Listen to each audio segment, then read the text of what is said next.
Welcome to another edition of 1 in 15. As ever, I'm going to get my guests to introduce themselves. Hey, hi, I'm Candida. I'm an emotional wellbeing coach, creative thinker and artist, and I sort of combine those three to help people that are building their businesses or putting out projects to do so in a sustainable way that supports their health. Fantastic, Candida. It's great to have you today. As you know, the purpose of the 1 in 15 principle is, what is that one big thing that's been dominating your thinking lately? What is that for you? So for me, it's the accessibility to coaching, and the, is it right to say issues? I don't know if it's issues, but the factors around that. Okay, so tell me a little bit more about what you mean by accessibility to coaching. Yeah, so I think, so for my story, before I studied and became a coach, I didn't know about coaching. I knew about a sports coach, but I didn't know about coaching as a form of support. And I only found it because I was very cheeky in my workplace, and basically a coach had come in to help the students and I cheekily asked her for a session. It wasn't something that was being offered to me in my role. And it helped so much. Like that one session made me feel so much more positive. It made me feel like someone's got my back. It was just really interesting. But I think back to that now, and I would describe, like, as I'm in the coaching world, and I would describe that almost as a bit of a bubble. And I'm surrounded by lots of other lovely coaches and the benefits of coaching. But then I will speak to my friends that aren't in that world and just remembering, actually, they don't really know anything about it. So how do we spread the word, but also make it more affordable? Because I don't think it is, in general, very affordable at the moment. Sure. No, I get that. I mean, and obviously as a fellow coach, and we've talked about this off interview, as it were, anyway, there's a real pressure, I think, to, you know, we're self-employed, we're trying to generate an income for ourselves and our family, independence and so on. And, you know, it can get quite scary quite quickly about how much other people seem to charge, how much you might need to charge for an hour, knowing that you're not going to be working 30 to 40, 50 hours in quite the same way as if you were doing a, in inverted commas, normal job.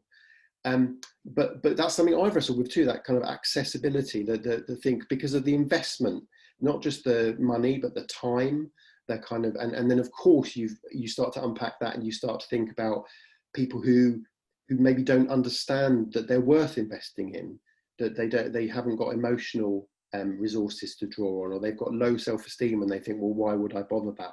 And that's before you even get into trying to explain what coaching is and how it can work in a way that makes it sound like it's worth doing. So how do you think we start to address some of those challenges? Yeah, I really agree with so much of what you said. It's a really difficult one because I think there's so many layers, aren't there? And I guess, and you know, I don't have the answer necessarily, but I think one of the things is actually just getting coaching out as an option to people, as a way to experience it and try it, which is affordable to them. Because, yeah, as you say, if you, I think that, and this is kind of going down the side of sort of mental health route, but if you are struggling, it's a real fight to look for help anyway. Broadly, for the NHS, we've got talking therapies and medication that's offered, and there's not a lot else, depending where you are and stuff. But so to actually almost even have the awareness to say, what else could I look for and find it? So I wonder if there's almost something around sharing that there are more places to find knowledge and other sources of help and other things that can help. And that coaching is one of those. Not to say that coaching always has to be for you know, used as a tool for your mental health, but it can be a great boost. That, I mean, that's really, as you're saying that, it really strikes me that, you know, again, you and I have common ground here in terms of our own history of mental health, and also kind of some of the people we're trying to help negotiate their engagement with it. And you've set up this fantastic coaches for mental health group to offer free coaching, which may or may not be around the issues of mental health, but maybe supporting Mind and other charities through that. But it does occur to me, you know, that that's fascinating kind of dichotomy about health and well-being in general, about how often we only seek help when something's gone wrong, when we know that something's gone wrong, when we're broken, you know, and so many of us are reticent to invest in ourselves when things are going okay, to kind of mitigate against things going wrong. So one of the organizations I'm working with uses the phrase mental fitness. And I really like that, because it's this idea of kind of getting yourself to a place where mentally and emotionally you're more energized, you're more equipped, you're more prepared for the challenges, you're less likely to have an injury.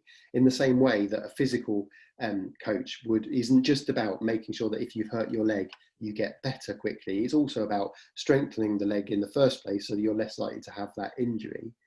And then the other parallel I was thinking about when you were saying it is that NHS thing. You know, I think a lot of us investing in ourselves feels indulgent. It feels like going private. You know, it feels like, well, if it's not readily available, who am I to kind of invest, to pay that extra money? Am I worth it?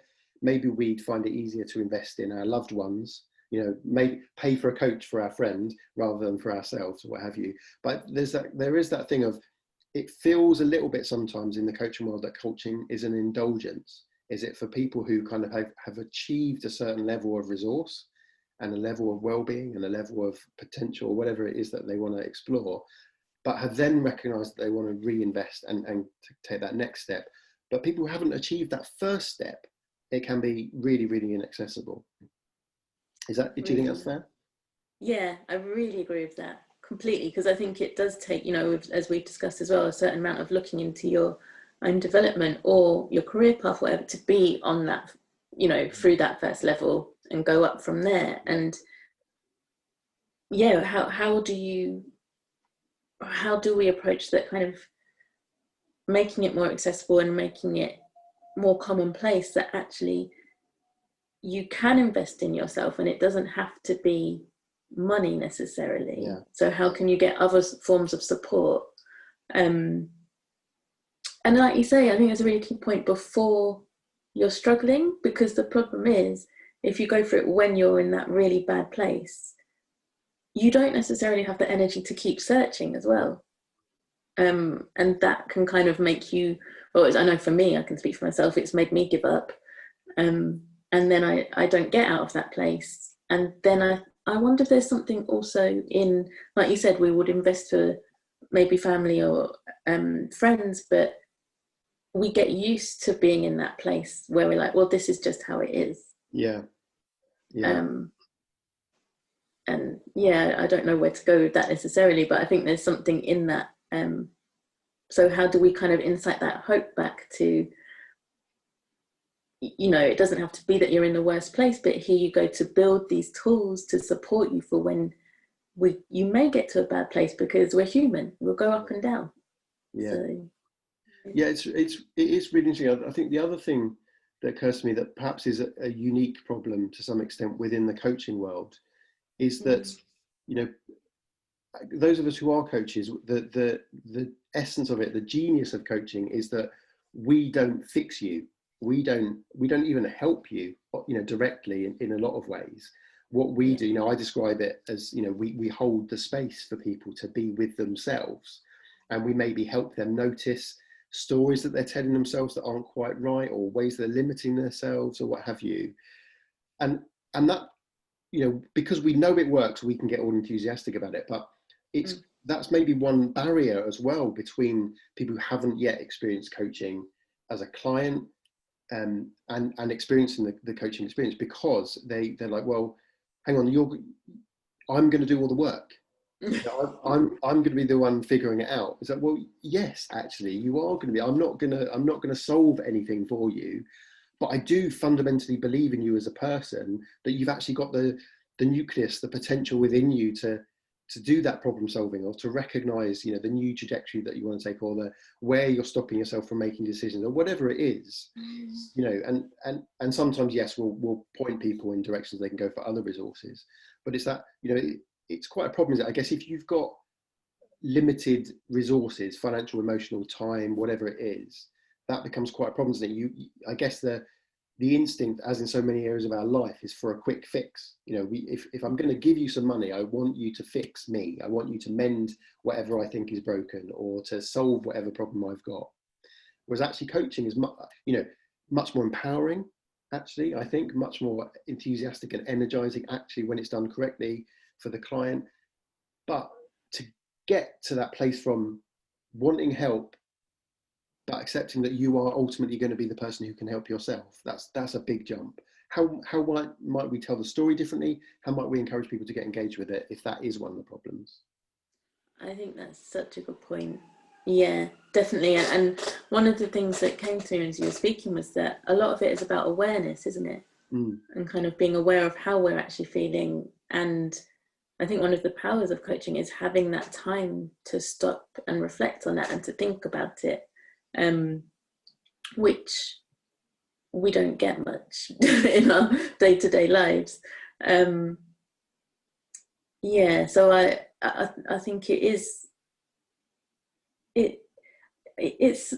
so interconnected, isn't it? Because it's that kind of space of, right, yeah, how do I kind of have this time to sit and think about how I'm feeling? Do I deserve to have that? Yeah. Sure. With everything else that I'm juggling, you know, especially in these times where there's a lot of comparison going on, understandably.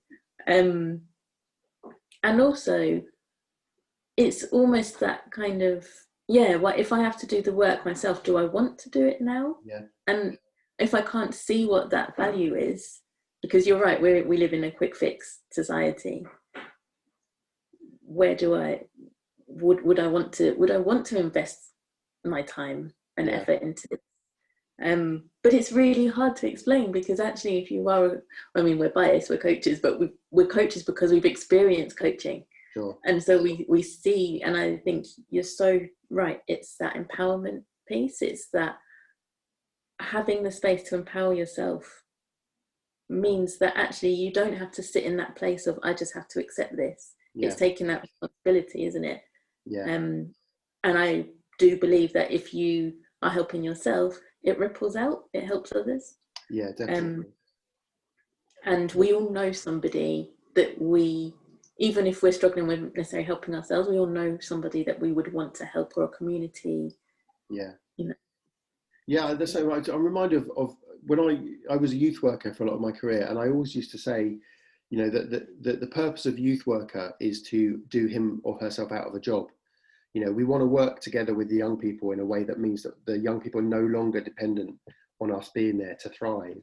You know, and that's one of the nucleus again of coaching for me, is this, you know, yes, absolutely, the client is the one who does the work, but actually often certainly the early stages, they need somebody around them to kind of hold them accountable for that, or to recognize, or to develop the skills and disciplines to be honestly reflective with themselves, to honestly hear the conversations they're having with themselves. But it's great. I know every coach I know loves it when a client goes, I don't need to chat with you for a while, or we don't need to talk again for, you know, however long or ever. You know, obviously there's impacts on us emotionally and financially, but I love that when a client gets to that stage, you go, and actually the self-reflection that you couldn't do on your own, you are now able to do. Brilliant. Get in touch with me when you need somebody else to hold your space. But that's brilliant. Go and fly, little bird. You know, it's that beautiful thing. One of the other things that occurs to me again when you were chatting, that, you know, that I've done this explicitly on my Coaches for Mental Health Day page, as I've said, you know, the coaching doesn't have to be for you. It can be for a friend. It can be for someone that you've never met. But, you know, by giving me the funds, not or mine in that instance, me freeing the time, means I can offer it for free or heavily subsidised to somebody else. And again, that's maybe going to be part of that. The story of making coaching more accessible is helping people who aren't coaches tell the story better about coaching, and encourage their friends to invest in themselves. And, or, you know, it'd be great if some of us who are coaches had some external funding, perhaps, so that we could just absolutely be giving this stuff away for free, which I know is the driver for a lot of people anyway. We want to help people. The money is important for us to survive, but actually our motivation is to help, and to help people help themselves. Definitely. Candida, we're pretty much out of time. So, like, I've loved this conversation. What's your kind of closing thoughts on this? I think, yeah, that went really quickly. I think definitely what you were saying just then is, I think it's about community, isn't it? It's about support, it's about community, it's about getting access to knowing there are always different varieties and ways of helping yourself and each other, and that by helping yourself you're always also helping others, and to keep sharing that. Yeah. Amazing. Candida, we're out of time. Thank you. As with all of my interviews, I've got so many things to go away and think about, and I'm sure you and I will catch up over these issues going forward. But thank you very much for your time today. Bless you. Thank you.